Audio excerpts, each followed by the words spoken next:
Hey, what's up everyone? Today I'm going to be talking about a game that I've been following for just about a few months now called Pantheon, Rise of the Fallen, which is an MMORPG being developed by the company Visionary Realms. This is their website, pantheonmmo.com, and I just want to talk about it. And I want you guys to check it out too, because, hey, I'm excited for it.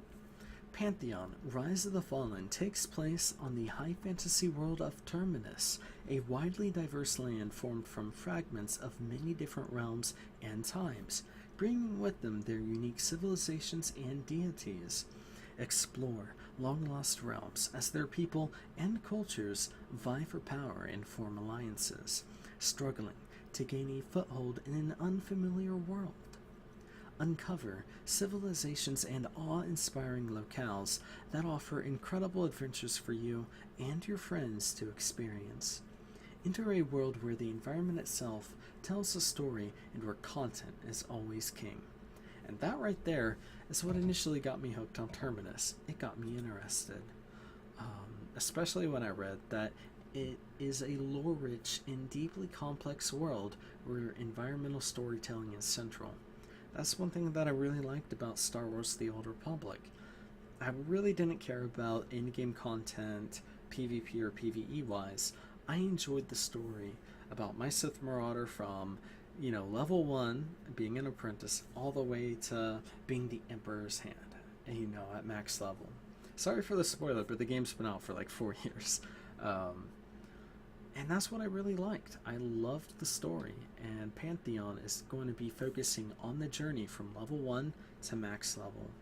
It's not going to be like games nowadays. Take Arcades for an example, where, you're part of a guild and it is a rush from level 1 to hit max level, because your guild has to build the galleon ships, you have to control Kraken, you have to control the contested content, because that is the game.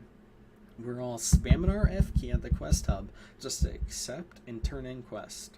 We would kill monsters and loot them, and if we didn't get quest progress pop up in our screen, we'd have to figure out, okay, I actually have to read, I have to use this item in my inventory. Well, that's dumb.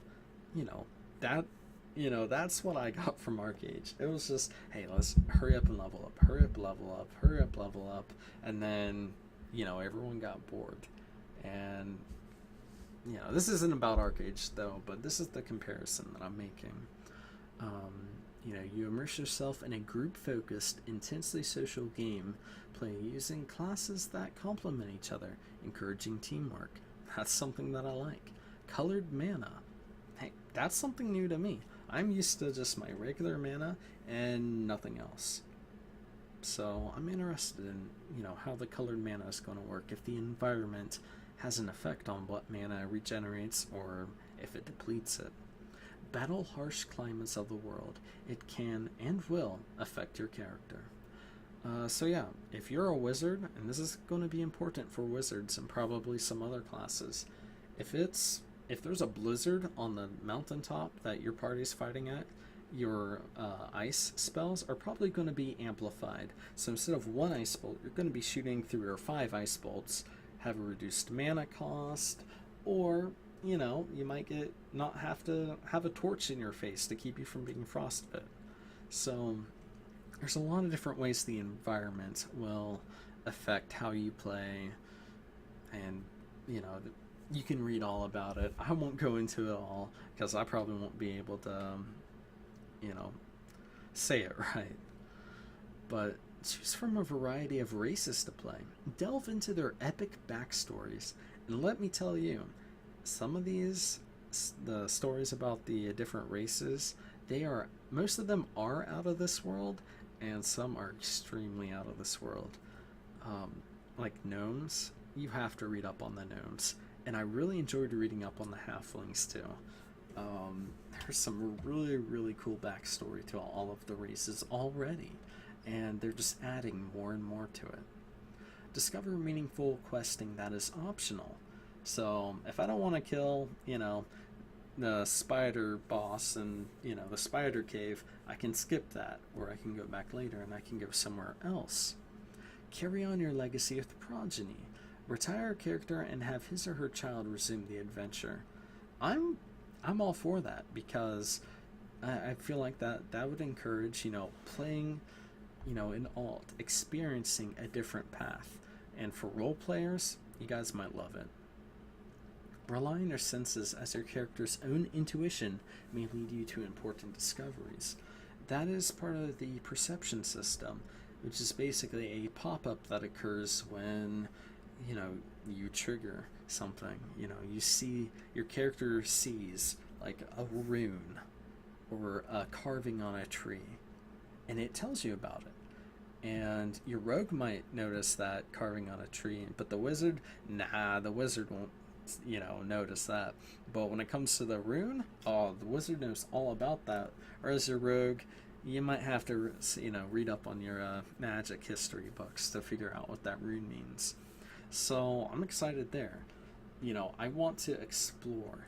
And that's one thing that they're pushing. They're pushing the journey and they're pushing exploration. I want to explore the world that they are creating.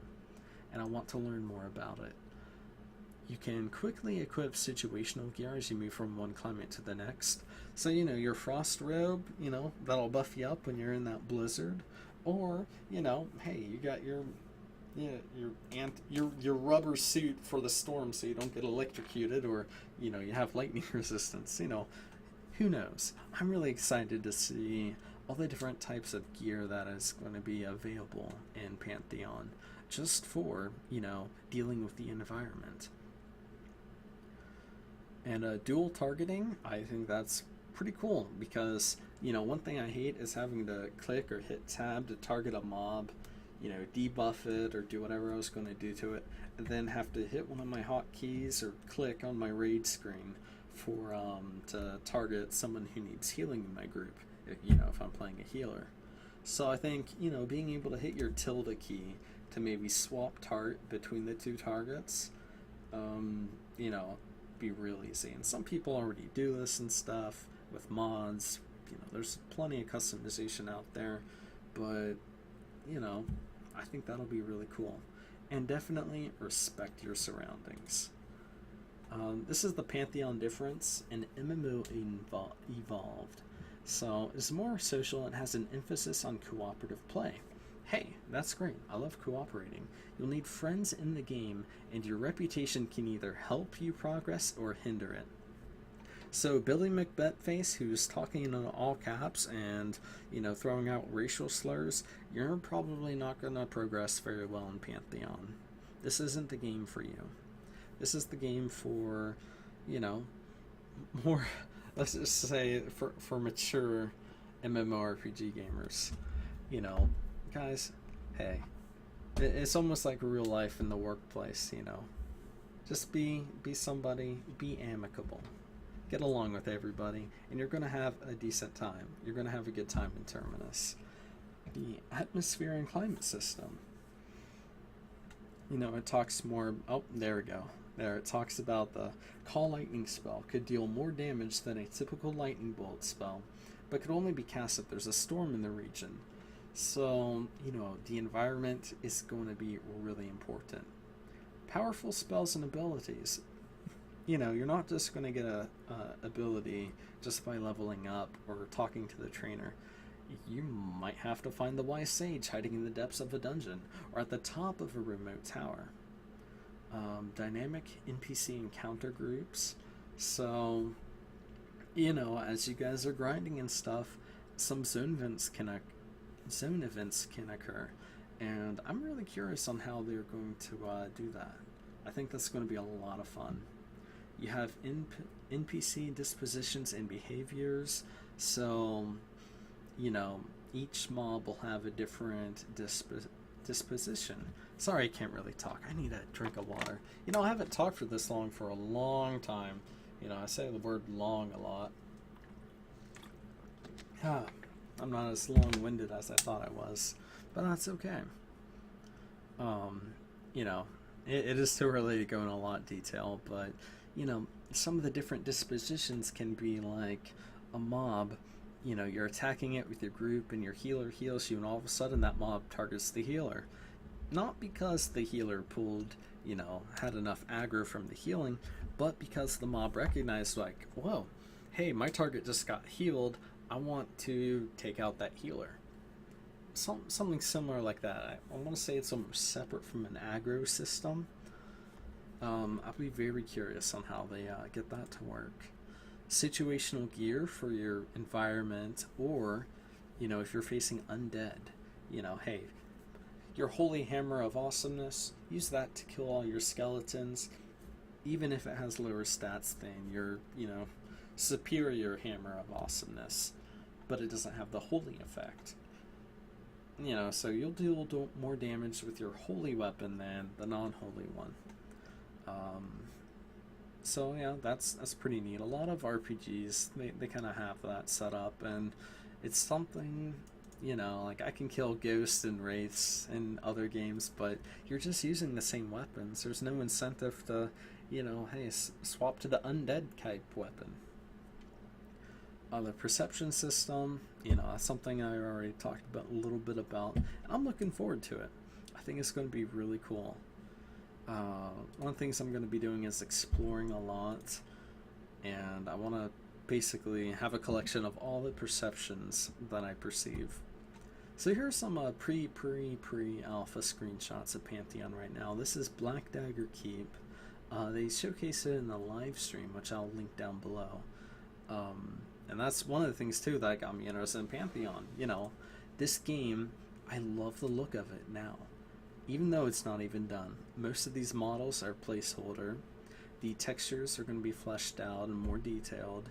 But already, I mean, it looks great. I'm going to take so many screenshots. You know, I want to be able to get to the top of that tower right there. You know, oh, I love it. It's great. So, you know, you can kind of look at these yourself, and I'm just really excited for it. I think that, you know, this is definitely... Alright, you're going to have to use your holy weapon against this guy right here. I'm going to smash him with my holy hammer of awesomeness. I wonder what's in there. If that leads down to a dungeon, or, you know, if that's like a storehouse of some kind. It doesn't look very big. Alright, this right here is the Halfling Zone Wild's End. And I'm definitely going to play a halfling. I'm excited. I mean, this is beautiful, and this is pre-alpha. I cannot wait until the, you know, detail everything out, flesh it out, make it, you know, superior. So anyway, if you guys want to actually listen to professionals talk about Pantheon, check out the people from Voices of Terminus. They do a heck of a lot better job than me when it comes to dialogue and maybe showcasing some things. You know, I just brought you to the website, pantheonmmo.com, and, you know, talked about some neat little things that I like. But those guys, I'm going to link them down in the description, their channel. They have all kinds of great content. I've listened to most of it. So definitely check them out. They talk about a lot of theories and bring up some topics, hot topics in the forums. So definitely check those guys out. They're pretty good. And thanks for watching. You know, I haven't done a video in a long time, nor really as long where I'm talking this much. So anyway, I really do hope you guys check out Pantheon. I think it's going to be great, and I believe in it. So anyway, if you have any questions, feel free to leave a comment, or, you know, it's glad to be back, and I'm glad to be able to, you know, show this to you guys. So anyway, you all take care and have a wonderful day.